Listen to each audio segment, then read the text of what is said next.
It's time for another episode of Pokemon Roulette. Our 4 wheels are ready to spin and the results are random. Looks like this new Pokemon is going to be a single type, and that type is going to be fire. Our 4th color given to us is yellow, and the body type is head and legs.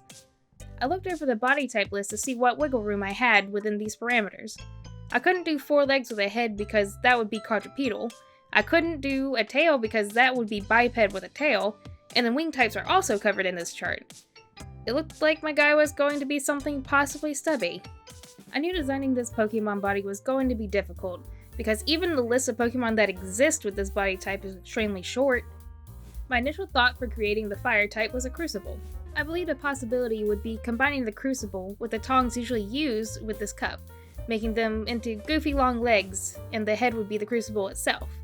I ultimately didn't like the sketches I did, so I went back to the drawing board.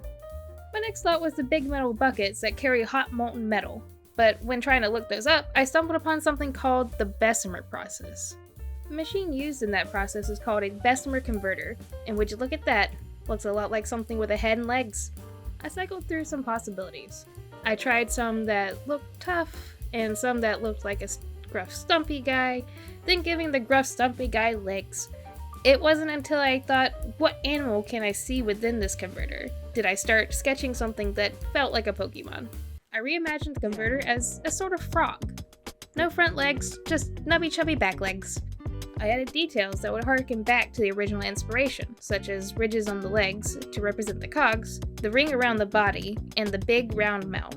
With the loose, dark lines drawn in, I started testing color combos. I based my color choices around the force color yellow, but I didn't want it to be the main color. I wanted the body to be more rustic, or maybe even a cool color that looked more like the converter it was based on.